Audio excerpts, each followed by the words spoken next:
Hi everyone, this is Anam. Welcome to PhD jobs and admission. आज के इस lecture में हम वीर नर्माद साउथ गुजरात यूनिवर्सिटी के जो पीएचडी एंट्रेंस एग्जामिनेशन है आपका, उसके लिए हम रिसर्च मेथोडोलॉजी के कुछ इंपॉर्टेंट एमसीक्यूज आज के इस वीडियो में डिस्कस करने जा रहे हैं।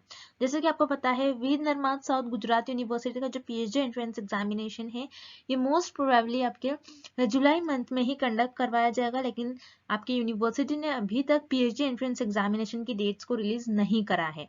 लेकिन आपको प्रिपरेशंस को स्टार्ट रखना है, जिसमें हम आपको रिसर्च मेथोडोलॉजी, जैसे कि आपको पता है आपका जो पीएचडी एंट्रेंस एग्जामिनेशन होता है उसका 50-50% वेटेज होता है, यानी आपका जो पेपर होता है दो पार्ट्स में डिवाइडेड होता है, paper 1 and paper 2। So paper 1 जो होता है ये आपका रिसर्च मेथोडोलॉजी होता है, और पेपर 2 जो होता है ये आपके सब्जेक्ट से रिलेटेड होता है, जिस भी सब्जेक्ट में आप पीएचडी कर रहे हो। सो पेपर 1 जो कि आपकी रिसर्च मेथोडोलॉजी होता है, सो रिसर्च मेथोडोलॉजी पर हम आपको कंप्लीट कोर्स प्रोवाइड कर रहे हैं, जिसमें हम आपको वीडियो लेक्चर्स प्रोवाइड करते हैं।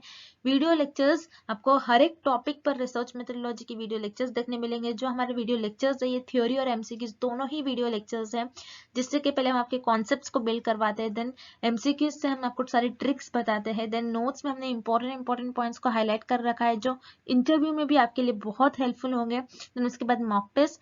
सो यहाँ पर हम आपको 10 मॉक टेस्ट प्रोवाइड कर रहे हैं। हर एक मॉक टेस्ट में 40-50 क्वेश्चंस हमने कवर कर रखे हैं, जिससे कि आपके 400 to 500 क्वेश्चंस यहाँ पर आपके कवर होते हैं। आपको पता लगता है कि आपकी कितनी प्रिपरेशंस हुई है, and 1500 plus MCQs revision PDF जो कि आपका रिवीजन का काम करती है। तो इस तरीके से हम आपको सारा कंटेंट एक ही जगह पर प्रोवाइड कर रहे हैं। काफी सिंपलेस्ट लैंग्वेज में हमने कंटेंट आपके लिए डिजाइन कर रखा है। हमारे एक्सपर्ट्स ने, हमारी टीम के जो पीएचडी स्कॉलर्स हैं, उन्होंने ये कंटेंट आपके लिए डिजाइन कर रखा है। तो मैं आपको बता दूं, इस कंटेंट के साथ साथ हम आपको 100% गारंटी देते हैं कि हमारे इसी कंटेंट से आपको एग्जाम में क्वेश्चंस डायरेक्टली पूछे जाएंगे।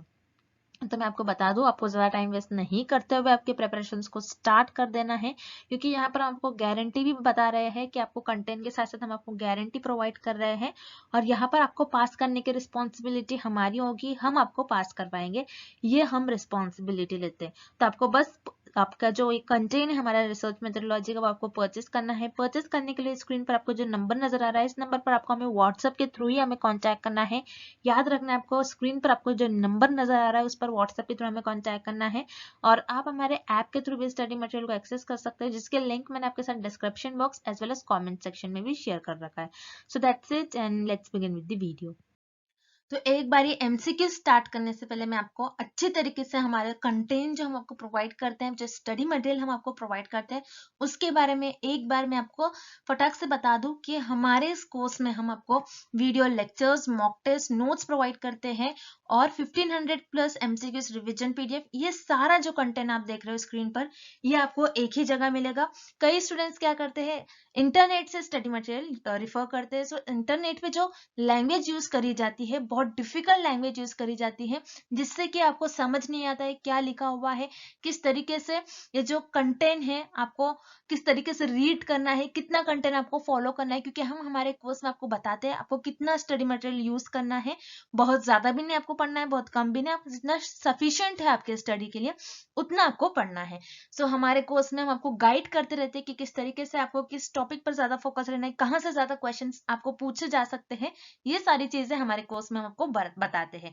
सो हमारे ये जो कोर्स है, हम आपको गारंटी के साथ कहते हैं कि हमारे इसी कोर्स से आपको एग्जाम में 30 से 35 क्वेश्चन डायरेक्टली पूछे जाएंगे। तो जल्द से जल्द आपको कोर्स को परचेस करना है। परचेस करने के लिए स्क्रीन पर ये जो नंबर नजर आ रहा है, इस पर व्हाट्सएप के थ्रू हमें कॉन्टैक्ट करना है। याद रखिएगा, नॉर्मल कॉल इस नंबर पर नहीं लगेगा, और आप हमारे इस ऐप के थ्रू भी स्टडी मटेरियल को एक्सेस कर सकते हो। सो ऐप को एक्सेस करने के लिंक मैंने आपके साथ डिस्क्रिप्शन बॉक्स में प्रोवाइड कर रखी है।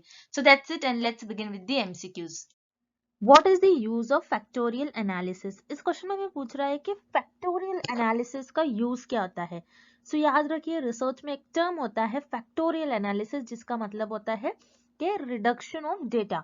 सो फैक्टोरियल एनालिसिस, अगर आपके पास बहुत ज्यादा डेटा होगा रिसर्च में, तो जो अननेसेसरी डेटा होगा उसको रिड्यूस करने के लिए फैक्टोरियल एनालिसिस का यूज करा जाता है। अब मान लीजिए फॉर एग्जाम्पल मेरे पास बहुत ज्यादा डेटा है, बहुत ज्यादा वेरिएबल्स है, जैसे वेरिएबल ए, बी, सी, वेरिएबल डी, वेरिएबल ई, वेरिएबल एफ। अब मेरे पास इतने सारे वेरिएबल्स है, अब इतने सारे वेरिएबल्स पर मुझे फोकस करना, इनको ऑब्जर्व करना, इनको एनालाइज करना डिफिकल्ट हो जाएगा। अब रिसर्चर क्या करते हैं, जो वे ये वेरिएबल्स हमें दिए गए हैं ए से एफ तक, इन सारे वेरिएबल्स को रिसर्चर को एनालाइज करना मुश्किल होता है, तो रिसर्चर क्या करते हैं, इस डेटा को रिड्यूस करते जाते हैं और रिसर्चर ये पता लगाते हैं कौन से दो ऐसे वेरिएबल्स होंगे जिसकी वजह से ये सारे जो वेरिएबल्स है एक दूसरे से लिंक्ड है और कनेक्टेड है। सो जैसे मैं यहाँ पर देखूंगी कि यहाँ पर जो वेरिएबल बी है और वेरिएबल डी है, ये दोनों एक ऐसे वेरिएबल्स है जिसकी वजह से ये सारे वेरिएबल्स एक दूसरे से लिंक्ड है, सारे वेरिएबल्स एक दूसरे से कनेक्ट है। सो रिसर्चर क्या करेंगे, जो अननेसेसरी डेटा है जो रिसर्चर को रिक्वायर्ड नहीं है, सो इन सारे डेटा को रिसर्चर मिनिमाइज कर देंगे, रिड्यूस कर देंगे, और जो वेरिएबल्स, जो दो वेरिएबल्स इंपॉर्टेंट है जिसको रिसर्चर को ऑब्जर्व करना चाहिए, एनालिसिस करना चाहिए, इन दो वेरिएबल्स को रिसर्चर चुन लेते हैं और उनको ऑब्जर्व करते हैं और एनालिसिस करते हैं। सो बेसिकली फैक्टोरियल एनालिसिस का मीनिंग क्या होता है और यूज क्या होता है कि रिसर्च में बहुत ज्यादा डेटा होने की वजह से रिसर्चर उन चीजों को, उन वेरिएबल्स को ऑब्जर्व नहीं कर पाते, एनालिसिस नहीं कर पाते, क्योंकि बहुत ज्यादा डेटा होने की वजह से रिसर्च जो होगी कॉम्प्लेक्स वे की तरफ चली जाएगी। सो इसलिए बहुत ज्यादा डेटा जब होता है, सो उस डेटा को रिड्यूस करने के लिए फैक्टोरियल एनालिसिस का यूज करा जाता है, और जो दो मेन वेरिएबल्स होते हैं उन दो वेरिएबल्स के बीच में रिलेशन को पता करा जाता है, उनके बीच में कैसा रिलेशनशिप है उसको अंडरस्टैंड करने के लिए फैक्टोरियल एनालिसिस का यूज करा जाता है। सो इस क्वेश्चन का आपका राइट आंसर हो जाएगा option C, to understand the relationship between two variables. Next, assignment of numerals to the objects to represent their attributes is known as। इस क्वेश्चन में हमें पूछ रहा है ऐसे कौन सा डेटा होता है जिसमें हम उस डेटा के जो भी कैरेक्टरिस्टिक्स होते हैं, उन पर्टिकुलर ऑब्जेक्ट की जो कैरेक्टरिस्टिक्स होते हैं उनको एक नंबर देते हैं। सो उस डेटा को हम क्या कहते हैं, सो याद रखिएगा उस डेटा को हम कहते हैं नॉमिनल डेटा। सो रिसर्च में 4 टाइप्स के स्केल होते हैं जिसमें आपके पास डेटा होता है, जिसे हम nominal, ordinal, interval and ratio scale भी कहते हैं और नॉमिनल डेटा भी कहते हैं, यानी उस स्केल में हमारे पास कुछ ना कुछ डेटा होता है। जैसे यहाँ पर आपको इस डायग्राम में देखना है 4 types of level of measurement होते हैं और स्केल्स ऑफ मेजरमेंट होते हैं, जिसे हम इस शॉर्ट फॉर्म से याद रखेंगे NOIR, N for nominal, O for ordinal, I for interval and R for ratio. Nominal scale क्या होती है, जिसमें आपके पास जो भी डेटा होता है आप उस डेटा को उनके कैरेक्टरिस्टिक्स के बेसिस पे डिवाइड करते हो। ऑर्डिनल में क्या होता है, आप एक डेटा को आपके एक ऑर्डर देते हो, रैंक देते हो। उसी तरीके से इंटरवल में आप ऑर्डिनल के सारे कैरेक्टरिस्टिक्स फॉलो करोगे, लेकिन इंटरवल में आपके पास जो भी डेटा होता है आप उसको एक इक्वल इंटरवल्स में अरेंज करोगे, और इंटरवल में आपका जो जीरो होता है ये आर्बिट्री होता है। And last is ratio, ratio में इंटरवल के सारे कैरेक्टरिस्टिक्स प्रेजेंट होंगे और रेशो में जीरो का कुछ ना कुछ मीनिंग होगा। तो यही होते हैं आपके 4 लेवल ऑफ मेजरमेंट और 4 स्केल्स ऑफ मेजरमेंट, जिसे मैंने अपने लेक्चर सीरीज में डिटेल में एक्सप्लेन किया है। सो जिन स्टूडेंट्स ने लेक्चर देखा होगा उनको इजीली समझ में आ गया होगा कि लेवल ऑफ मेजरमेंट्स क्या होते हैं। सो इस क्वेश्चन में मैं पूछ रहा है ऐसे लेवल ऑफ मेजरमेंट, ऐसे स्केल जिसमें हमारे पास जो भी डेटा होता है उस डेटा को उसके कैरेक्टरिस्टिक्स के बेसिस पर उस ऑब्जेक्ट को और उसके कैरेक्टरिस्टिक्स को हम एक न्यूमेरिकल से रिप्रेजेंट करते हैं, मतलब नंबर से रिप्रेजेंट करते हैं। जैसे मान लीजिए मेल है एंड फीमेल है, ओके। सो यहाँ पर एक कैरेक्टरिस्टिक्स है, ये ह्यूमन बीइंग की कैरेक्टरिस्टिक्स है, कोई मेल होगा कोई फीमेल होगा। अब नॉमिनल स्केल में क्या करते हैं, जो आपके पास डेटा होता है उस डेटे को आप नंबर देते हो। जैसे फॉर एग्जांपल मैं मेल को नंबर दे दूंगी +1 और फीमेल को नंबर दे दूंगी मैं -1। सो यहाँ पर मैं क्या कर रही हूँ, मेरे पास जो भी डेटा है उसके कैरेक्टरिस्टिक्स की बेसिस पे मैंने जो डेटा है वो डिवाइड की हूँ मेल और फीमेल्स को, उनको मैंने एक नंबर्स के फॉर्म में रिप्रेजेंट किया। तो ऐसा सिर्फ और सिर्फ आप नॉमिनल स्केल में करते हो और आपके पास नॉमिनल डेटा जो होता है उसमें आप करते हो। सो इस क्वेश्चन का आपका राइट आंसर हो जाएगा option A, nominal data. Next, What are the conditions in which type 1 error occurs?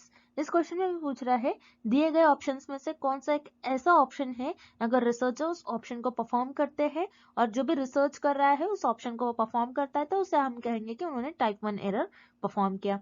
So error क्या होता है, आपको पहले तो ये पता होना चाहिए इस क्वेश्चन को सॉल्व करने के लिए। एरर क्या होता है, जब भी रिसर्चर अपने हाइपोथेसिस को टेस्ट करते हैं तो उनसे कुछ मिस्टेक्स हो जाते हैं, उन्हें हम कहते हैं एरर। अब रिसर्च में याद रखिएगा, एग्जाम में इस टाइप के भी क्वेश्चन आते हैं कि रिसर्चर अपने रिसर्च में किस हाइपोथेसिस को टेस्ट करते हैं। तो याद रखिएगा रिसर्चर अपने रिसर्च में सिर्फ और सिर्फ नल हाइपोथेसिस को टेस्ट करते हैं। और रिसर्चर से नल हाइपोथेसिस को टेस्ट करने में कुछ मिस्टेक्स हो जाती है, उसी को हम कहते हैं, उस मिस्टेक्स को हम कहते हैं एरर्स। और रिसर्चर से जो एरर्स होता है वो दो टाइप का हो सकता है, टाइप 1 एंड टाइप 2। अब इस क्वेश्चन में हमें पूछ रहा है कि टाइप 1 एरर कब अकर होता है। तो इसके लिए आपको ये टेबल याद रखना है, बहुत इंपॉर्टेंट है। इसके पहले भी मैंने कई लेक्चर्स में ये टेबल आपको बताया है, और इस टेबल के बेसिस पर मैंने नोट्स में इस टेबल को बहुत अच्छे से एक्सप्लेन करा है। अगर आप एक बारी नोट्स पढ़ लेते हो तो मैं अपने बैच के स्टूडेंट्स को कहूंगी कि एक बारी आप नोट्स रीड कर लीजिएगा, तो ये आपको जो टाइप 1 एरर टॉपिक है एंड टाइप 2 एरर, ये एकदम आपको क्लियर हो जाएगा। जैसे कि आप टेबल में देख रहे हो, आप हमेशा, और रिसर्चर जो भी रिसर्च करे, हमेशा नल हाइपोथेसिस को टेस्ट करते हैं। अगर नल हाइपोथेसिस ट्रू है और फिर भी रिसर्चर उसको रिजेक्ट कर देते हैं, तो उस केस में आपका होगा कि रिसर्चर ने टाइप 1 एरर परफॉर्म किया। और टाइप 1 एरर को अल्फा एरर भी कहते हैं, अल्फा से डिनोट किया जाता है। उसी तरीके से टाइप 2 एरर क्या होता है, टाइप 2 एरर इस केस में होगा अगर आपकी जो नल हाइपोथेसिस है वो फॉल्स है, फॉल्स होने के बावजूद आप उसको एक्सेप्ट कर ले रहे हो। अगर नल हाइपोथेसिस फॉल्स है, आपने इसको एक्सेप्ट कर लिया, तो यहाँ पर आपने टाइप 2 एरर परफॉर्म किया। और टाइप 2 एरर को बीटा एरर भी कहते हैं। सो याद रखिएगा, टाइप 1 एरर कब अकर होता है, जब आपकी नल हाइपोथेसिस ट्रू हो। नल हाइपोथेसिस ट्रू होने पर भी आपने इसको क्या कर लिया, रिजेक्ट कर लिया, तो उस केस में आपने जो एरर परफॉर्म किया वो हो जाएगा आपका टाइप 1 एरर, जिसे हम अल्फा से भी डिनोट करते हैं। सो इस क्वेश्चन का आपका राइट आंसर हो जाएगा option B, the null hypothesis get rejected even if it is true. Next, population divided into 4 equal groups of a particular variable group is। इस क्वेश्चन में हमें फाइंड आउट करना है कि आपने आपकी जो पॉपुलेशन है उस पॉपुलेशन को आपने 4 इक्वल ग्रुप्स में डिवाइड कर दिया। 4 इक्वल ग्रुप्स में आपके अपने पॉपुलेशन को डिवाइड कर दिया। सो उसे हम क्या कहेंगे, क्या उसे हम परसेंटाइल कहेंगे, क्वार्टाइल कहेंगे, या फिर डेसाइल कहेंगे। सो यहाँ पर आपकी मान लीजिए कोई पॉपुलेशन थी, आपने उस पॉपुलेशन को 4 पार्ट्स में डिवाइड कर दिया है, फर्स्ट, सेकेंड, थर्ड एंड ये फोर्थ पार्ट। 4 पार्ट में आपने उसको डिवाइड कर दिया। तो 4 पार्ट में आपने आपकी पॉपुलेशन को अगर डिवाइड कर दिया, तो उससे हम कहेंगे क्वार्टाइल। क्वार्टाइल का ही मतलब होता है 4। ओके, क्वार्टाइल का मतलब होता है 4, कि आपने आपकी पॉपुलेशन को 4 इक्वल ग्रुप्स में डिवाइड कर दिया, तो उसे हम कहते हैं क्वार्टाइल। परसेंटाइल क्या होता है, अगर आपने आपकी जो पॉपुलेशन है उसको 100 इक्वल ग्रुप्स में अगर आपने डिवाइड कर लिया, तब आप उसे हम कहेंगे परसेंटाइल। परसेंटाइल का मतलब होता है 100। डेसाइल, डेसाइल क्या होता है, अगर आपने आपके जो पॉपुलेशन है उसको 10 इक्वल ग्रुप्स में अगर डिवाइड कर लिया, तो उसे हम कहेंगे डेसाइल। डेसाइल 10 होता है, क्वार्टाइल 4 होता है, और परसेंटाइल 100 होता है। सो आपने यहाँ पर आपके जो पॉपुलेशन है उसको 4 इक्वल ग्रुप्स में डिवाइड कर लिया, सो उसे हम कहते हैं क्वार्टाइल। सो याद रखना है, क्वार्टाइल, क्वार्टाइल का मतलब होता है 4। सो यहाँ पर 4 इक्वल ग्रुप्स है, तो आपने आपकी पॉपुलेशन को 4 इक्वल ग्रुप्स में डिवाइड कर लिया, तो उसे हम कहेंगे क्वार्टाइल। सो यहाँ पर आपका करेक्ट ऑप्शन हो जाएगा option B, quartile. Next, the sampling interval k is determined by the equation. इस क्वेश्चन में हमें फाइंड आउट करना है सैम्पलिंग इंटरवल, जिसको आप k से रिप्रेजेंट करते हैं, इसको आप किस इक्वेशन से डिटरमाइन करोगे। अब सैम्पलिंग इंटरवल होता क्या है, आपको पहले ये पता होना चाहिए। सैम्पलिंग इंटरवल्स मतलब आप सैंपल्स को कितने इंटरवल्स पर कलेक्ट कर रहे हो। तो सैम्पलिंग इंटरवल्स आप जनरली सिस्टमैटिक सैम्पलिंग में यूज करते हो। अब सिस्टमैटिक सैम्पलिंग में आप किस तरीके से सैम्पलिंग इंटरवल करते हो। अब मान लो जैसे आपकी जो पॉपुलेशन है वो 100 है। अब आपकी जो पॉपुलेशन है पूरी 100 पॉपुलेशन है, तो आप 100 के 100 पॉपुलेशन पर रिसर्च परफॉर्म नहीं कर सकते, बिकॉज ये बहुत टाइम टेकन प्रोसेस हो जाएगा। तो 100 पॉपुलेशन है और आपको चाहिए जो मेरा सैंपल होगा, वो सैंपल में सिर्फ 10 लोगों पर रिसर्च परफॉर्म करूंगा। तो आप क्या करोगे इस केस में, आप कुछ इंटरवल्स पर, आपके पास पॉपुलेशन है और उस पॉपुलेशन में से आप कुछ इंटरवल्स पर सैंपल सेलेक्ट करोगे। तो इस केस में आपका जो सैम्पलिंग इंटरवल है, जिसको आप के से रिप्रेजेंट करते हो, तो ये आपका हो जाएगा capital N divided bye N। Capital N जिसको आप पॉपुलेशन कहते हो, आपकी पॉपुलेशन मान लो इस केस में 100 है और सैंपल आपको 10 चाहिए, तो यहाँ पर आपकी जो k की वैल्यू आ जाएगी वो हो जाएगी k। सैम्पलिंग इंटरवल हो जाएगा आपका k।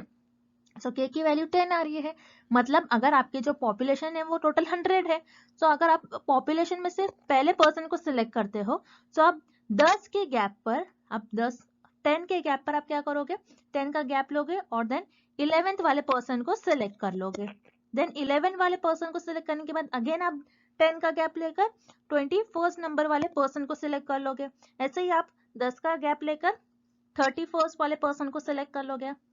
सो के जिसको आप सैम्पलिंग इंटरवल कहते हो, उसको उस फॉर्मूले को डिटरमाइन करने के लिए आपको इस इक्वेशन का यूज करना होता है, capital N divided by small n. Capital N आपके पॉपुलेशन होंगी, कितनी टोटल इंटायर पॉपुलेशन है, डिवाइडेड बाय एन कि आपको पॉपुलेशन में से कितना सैंपल चाहिए। तो वो आपको इस फॉर्मूले में पुट करना है। देन सैम्पलिंग इंटरवल की जो वैल्यू आएगी आपको उस इंटरवल से पॉपुलेशन में से सैंपल्स को सेलेक्ट करना होता है। सो यहाँ पर सैम्पलिंग इंटरवल को डिटरमाइन करने के लिए आपको इस इक्वेशन का यूज करना है, k is equal to capital N divided by small n। तो यहाँ पर आपका ऑप्शन डी करेक्ट हो जाएगा। Next, dash is a preferred sampling method for the population with finite size. इस क्वेश्चन में हमें फाइंड आउट करना है कि ऐसी कौन सी सैम्पलिंग मेथड है जिसमें आप आपकी जो पॉपुलेशन में से जिन जिन मेंबर्स को सिलेक्ट करने वाले आपका जो सैंपल है उसे कुछ ना कुछ फाइनाइट साइज है, मतलब कुछ साइज डिसाइड कर लेते हो कि इतने मेंबर्स में सिलेक्ट कर लूंगी, इतने मेंबर्स को मैं सिलेक्ट कर लूंगा। सो वो कौन सी सैम्पलिंग मेथड है हमें वो फाइंड आउट करना है। सो वन बाय वन हम ऑप्शन देखते हैं। Option A, area sampling. Area sampling क्या होता है, किसी भी एरिया का, ये ज्योग्राफिकल रिसर्च में ज्यादातर यूज करा जाता है एरिया सैम्पलिंग। किसी भी एरिया के कौन कौन से एरिया पर आप स्टडी करने वाले हो। तो यहाँ पर एरिया से रिलेटेड हमें कुछ गिवन नहीं है, हमें पॉपुलेशन से रिलेटेड है, पॉपुलेशन में से जो मेंबर्स आप सिलेक्ट करने वाले हो। तो यहाँ पर आपका ऑप्शन है इनकरेक्ट हो जाएगा। Then option B, cluster sampling. Cluster sampling क्या होता है, जब आपकी जो पॉपुलेशन है बहुत लार्ज अमाउंट में पॉपुलेशन है तो उस पॉपुलेशन को आप होमोजेनियस ग्रुप्स में डिवाइड कर लेते हो और उसी ग्रुप्स को, पूरा ग्रुप को, एक ग्रुप को लेकर आप उस पर रिसर्च करते हो। तो यहाँ पर ग्रुप के बारे में भी हमें नहीं बोला गया है, तो यहाँ पर आपका ऑप्शन बी भी इनकरेक्ट है। Then option C, purposive sampling. Purposive sampling क्या होता है, ये जिसमें आप आपके पर्पस, आपके जजमेंट, आपकी कन्वीनियंस की बेसिस पर से पॉपुलेशन में से मेंबर्स को सिलेक्ट कर लेते हो। यहाँ पर आप साइज नहीं डिसाइड करते, आपको लगता है कि मुझे इस पर्सन से डेटा मिल सकता है तो मैं इस पर्सन को ले लूंगा, मुझे इस पर्सन से डेटा मिल सकता है तो मैं इस पर्सन को ले लूंगा, मुझे इस पर्सन से डेटा मिल सकता है तो मैं इसको ले लूंगा, इससे नहीं मिल रहा है तो मैं कुछ और पर्सन के पास मूव करूंगा। यहाँ पर आपको डिसाइड नहीं करते हो, तो पर्पसिव सैम्पलिंग भी इस क्वेश्चन का करेक्ट ऑप्शन नहीं होगा। Then option D, systematic sampling. Yes, systematic sampling में आप डिसाइड कर लेते हो कि आप पॉपुलेशन में से कितने मेंबर्स को ले लोगे। एक फाइनाइट साइज रहते हैं आपके सैंपल की। जैसे मान लीजिए इस डायग्राम में सिस्टमैटिक सैम्पलिंग में आप पहले क्या करते हो, एक पॉइंट सिलेक्ट करते हो रैंडमली, एक पॉइंट सिलेक्ट कर सकते हो। तो मैंने रैंडमली एक पॉइंट सिलेक्ट कर लिया।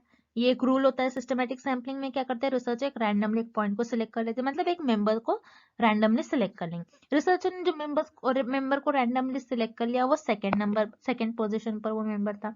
अब रिसर्चर ने क्या डिसाइड करा कि मैं हर तीसरे मेंबर्स को अपने पॉपुलेशन में से सिलेक्ट कर लूंगा। सो रिसर्चर ने यहाँ पर क्या किया, 1 2 और ये तीसरे मेंबर को सिलेक्ट कर लिया, फिर से 1 2 ये थर्ड वाले मेंबर्स को सिलेक्ट कर लिया, देन 1 2 एंड अगेन थर्ड। तो इस तरीके से रिसर्चर ने 12 पॉपुलेशन में से 4 लोगों को सिलेक्ट कर लिया और ये उनका सैंपल बन गया जिन पर रिसर्चर अपनी स्टडी परफॉर्म करेंगे। तो यहाँ पर एक फाइनाइट साइज लिया रिसर्चर ने कि मैं अपनी पॉपुलेशन में से इतने इतने जो नंबर पर लोग आएंगे उन्हीं को सिलेक्ट कर लूंगा और उन पर मैं रिसर्च परफॉर्म करेगा। तो इस तरीके से आप जब एक फाइनाइट साइज ले लेते हो पॉपुलेशन में से मेंबर्स का, तो उस सैंपल को आप क्या कहोगे, सिस्टमैटिक सैम्पलिंग। दैट्स पे आपका करेक्ट ऑप्शन हो जाएगा option D, systematic sampling. Next, Which one of the following is an example of sampling error? इस क्वेश्चन में हमें फाइंड आउट करना है कि सैम्पलिंग एरर का एग्जाम्पल हमें किस ऑप्शन में गिवन है। अब सैम्पलिंग के दो टाइप होते हैं, एक होता है सैम्पलिंग एरर और नेक्स्ट होता है नॉन सैम्पलिंग एरर। अब सैम्पलिंग एरर क्या होता है, जिसमें जो आपका जो सैंपल है वो पूरी पॉपुलेशन को, आपका जो सैंपल है वो पूरी पॉपुलेशन को रिप्रेजेंट नहीं करता है, वो होता है आपका सैम्पलिंग एरर। और नॉन सैम्पलिंग एरर क्या होता है, जो रिसर्चर से सर्विस के थ्रू होती है, डेटा कलेक्ट करने के टाइम पर होती है, या फिर सैंपल्स लेते टाइम पर रिसर्चर से कोई मिस्टेक्स हो जाती है। जब रिसर्चर सैंपल कलेक्ट करते हैं उस टाइम पर रिसर्चर से मिस्टेक हो जाती है तो वो हो जाएगा आपका नॉन सैम्पलिंग एरर। अब इस क्वेश्चन में हमें फाइंड आउट करना है कि सैम्पलिंग एरर का एग्जांपल हमें किस ऑप्शन में गिवन है। सो वन बाय वन हम ऑप्शंस देखते हैं। Option A, error at the time of coding and tabulation. तो एरर ऐसे टाइम पर जब कोडिंग और टैबुलेशन, मतलब रिसर्चर को इंफॉर्मेशन मिल गई रिस्पोंडेंट से और रिसर्चर अपने टेबल फॉर्म में और रिसर्चर उस इंफॉर्मेशन को फिल कर रहा है, तो उस टाइम पर रिसर्चर से मिस्टेक्स हो रही है, तो ये एरर आपका नॉन सैम्पलिंग एरर में आएगा। दैट्स व्हाई अगर आपका ऑप्शन है इनकरेक्ट हो जाएगा, बिकॉज ये सैम्पलिंग एरर का एग्जांपल नहीं है, ये नॉन सैम्पलिंग एरर का एग्जांपल है। Then option B, wrong information given by respondent. So respondent ने रिसर्चर को रॉन्ग इन्फॉर्मेशन दे दी, तो ये सर्विस के थ्रू हो जाएगा। रिसर्चर सर्विस के थ्रू डेटा कलेक्ट कर रहे हैं और रिस्पोंडेंट्स ने रिसर्चर को रॉन्ग इन्फॉर्मेशन दे दी, तो ये भी आपका नॉन सैम्पलिंग एरर का एग्जांपल होगा। दैट्स व्हाई आपका ऑप्शन बी भी इनकरेक्ट हो जाएगा। Then option C, sampling frame error. Sampling frame error क्या होता है? पहले तो सैम्पलिंग एरर आपको पता होना चाहिए। सैम्पलिंग फ्रेम क्या होता है? क्या रिसर्चर अपने रिसर्च में एक लिस्ट बनाते हैं और उस लिस्ट में पॉपुलेशन के जो मेंबर्स होते हैं उनके सारी इंफॉर्मेशन प्रेजेंट होती है और इस लिस्ट का यूज करते हुए रिसर्चर सैंपल सेलेक्ट करते हैं। तो रिसर्चर जब सैम्पलिंग फ्रेम बनाते हैं, जब लिस्ट बनाते हैं पॉपुलेशन की, उस टाइम पर रिसर्चर से कुछ मिस्टेक हो जाएगी, कुछ रॉन्ग इन्फॉर्मेशन रिसर्चर फिल कर लेंगे लिस्ट में, तो ये एरर, ये भी नॉन सैम्पलिंग एरर का होगा क्योंकि ये रिसर्चर से हो रही है। दैट्स व्हाई आपका ऑप्शन सी भी इनकरेक्ट हो जाएगा। Then option D, sample not being representative of population. ऐसे सैंपल जो पॉपुलेशन को रिप्रेजेंट नहीं कर रही है, सो ये आपके आएंगी सैम्पलिंग एरर में। सो ये ऑप्शन डी आपका सैम्पलिंग एरर का एग्जांपल हो जाएगा। दैट्स व्हाई आपका करेक्ट ऑप्शन हो जाएगा option D, sampling not being representative of population. Because sampling error ही ये होता है कि आपका जो सैंपल है वो पूरी पॉपुलेशन को रिप्रेजेंट नहीं कर रहा है। दैट्स व्हाई आपका करेक्ट ऑप्शन हो जाएगा option D. Next, The kurtosis of any univariate normal distribution is। इस क्वेश्चन में हमें फाइंड आउट करना है कि अगर आपका जो डिस्ट्रीब्यूशन है वो नॉर्मल हो तो उस केस में आपकी kurtosis की क्या वैल्यू होगी। तो नॉर्मल डिस्ट्रीब्यूशन मतलब आपका डिस्ट्रीब्यूशन कुछ इस तरीके से हो, उसे हम कहते हैं नॉर्मल डिस्ट्रीब्यूशन। अगर आपका नॉर्मल डिस्ट्रीब्यूशन है जिसे हम मेसोकॉर्टिक भी कहते हैं, उस केस में आपकी kurtosis जिसे हम बीटा 2 से डिनोट करते हैं, उसकी वैल्यू हो जाती है आपकी 3 इक्वल टू 3। याद रखिएगा जब भी आपका डिस्ट्रीब्यूशन नॉर्मल हो मतलब कुछ इस तरीके से हो, अगर आपका डिस्ट्रीब्यूशन मेसोकॉर्टिक हो उस केस में आपके कर्टोसिस यानी बीटा 2 की वैल्यू 3 हो जाती है। देन हम रिमेनिंग कर्टोसिस के बारे में देख लेते हैं, जैसे लेप्टोकॉर्टिक को हम पॉजिटिव कर्टोसिस भी कहते हैं। पॉजिटिव कर्टोसिस की वैल्यू और लेप्टोकॉर्टिक की वैल्यू हमेशा ग्रेटर देन 3 होती है, याद रखिएगा। लेप्टोकॉर्टिक जिसे हम पॉजिटिव कर्टोसिस भी कहते हैं, उसकी वैल्यू 3 से ग्रेटर होती है। एंड प्लेटिकर्टिक की वैल्यू हमेशा 3 से लेस होती है और मेसोकॉर्टिक की इक्वल टू 3 होती है। प्लेटिकर्टिक जिसे हम नेगेटिव कर्टोसिस भी कहते हैं, याद रखिएगा। पॉजिटिव कर्टोसिस की 3 से ग्रेटर देन वैल्यू, 3 से ज्यादा वैल्यू होती है आपकी पॉजिटिव कर्टोसिस की, जिसे हम लेप्टोकर्टिक भी कहते हैं। नेगेटिव कर्टोसिस जिसे हम प्लेटिकर्टिक भी कहते हैं, उसकी वैल्यू 3 से कम होती है, लेस देन 3 होती है। एंड मेसोकर्टिक जिसे हम नॉर्मल डिस्ट्रीब्यूशन भी कहते हैं, उसकी वैल्यू, उसकी कर्टोसिस की वैल्यू, इस केस में अगर आपका मेसोकर्टिक यानी आपका जो डिस्ट्रीब्यूशन है वो नॉर्मल हो तो उस केस में आपकी कर्टोसिस की वैल्यू इक्वल टू 3 हो जाती है। So for this question option be here is the right answer 3।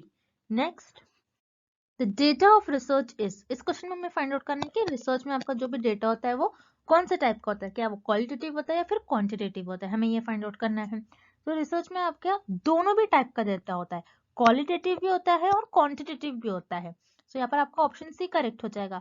तो किस तरीके से आपके रिसर्च में डेटा क्वालिटेटिव एंड क्वांटिटेटिव होता है, जैसे मान लीजिए किसी फिल्म के रिव्यूज पर मुझे डेटा कलेक्ट करना है, उस फिल्म के बारे में मुझे एनालिसिस करना है वो फिल्म कैसी थी, तो मैं लोगों से रिस्पॉन्स लूंगी, तो मुझे जो रिस्पॉन्स मिलेंगे दोनों भी टाइप के मिलेंगे, क्वालिटेटिव भी मिलेगा मुझे रिस्पॉन्स और क्वांटिटेटिव भी मिलेगा। क्वालिटेटिव किस तरीके से मिलेगा, मैं पूछूंगी कि उनको फिल्म की क्लैरिटी कैसी थी, सो वो यस नो टाइप में नहीं आंसर करेंगे, वो कहेंगे कि वो क्लैरिटी ऐसी थी, क्लैरिटी और अच्छी हो सकती, पिक्सल रेट क्या था, पिक्सल और अच्छा हो सकता था जिसकी वजह से क्लैरिटी और अच्छी हो सकती थी, एक्टर्स की एक्टिंग कैसी है, एक्टर की एक्टिंग कैसी है। सो यहाँ पर आपको जो भी डेटा मिलेगा ये वर्ड्स और टेक्स्ट के फॉर्म में मिलेगा, आपको यस नो टाइप में और आपको टिक मार्क कुछ नहीं करना है, आपको यस वर्ड्स और टेक्स्ट के फॉर्म में आपको जो रिस्पॉन्स मिलता है, डेटा मिलता है, वो वर्ड्स और टेक्स्ट के फॉर्म में मिलता है, इसलिए इस केस में आपको क्वालिटेटिव डेटा मिलेगा। मेरा क्वांटिटेटिव क्या हो सकता है, जैसे कोई फिल्म है उसको रेटिंग करना है आपको, तो आउट ऑफ 5 स्टार्स में से 5 स्टार्स में से आप रेटिंग करते हो, अब कितने स्टार दोगे इस पर्टिकुलर फिल्म को, 4 स्टार 5 स्टार। सो ये आप बस स्टार दे रहे हो, आप यहाँ पर नंबर्स में काउंट कर रहे हो। आप ऐसा बोलोगे कि 70% लोगों ने इस फिल्म को लाइक करा है, इस फिल्म को 70% लोगों ने 5 स्टार्स दिया है। सो अब यहाँ पर आपको जो डेटा मिल रहा है ये नंबर्स के फॉर्म में मिल रहा है। सो फिल्म के आप रिव्यूज ले रहे हो तो आपको रिसर्च में दोनों भी टाइप का डेटा मिल सकता है, क्वालिटेटिव भी मिलता है और क्वांटिटेटिव भी मिलता है। दैट्स व्हाई यहाँ पर आपका करेक्ट ऑप्शन हो जाएगा option C, both A and B. Next, in which of the following sampling methods do the respondents themselves play a major role in the selection of sample? इस question में हमें find out करना है ऐसी कौन सी sampling technique होती है और ऐसा कौन सा सैम्पलिंग मेथड होता है जिसमें रिस्पोंडेंट का मेजर रोल होता है सैंपल्स को सेलेक्ट करने में। सो वो आपकी सैम्पलिंग मेथड होती है स्नोबॉल सैम्पलिंग। सबको ये याद रखना है, स्नोबॉल सैम्पलिंग आपकी नॉन प्रोबेबिलिटी सैम्पलिंग मेथड का टाइप होती है जिसमें रिसर्च अपने कन्वीनियंस के हिसाब से सैंपल्स को सिलेक्ट करते हैं। अब आपको ये बताना चाहिए कि स्नोबॉल सैंपलिंग होती क्या है।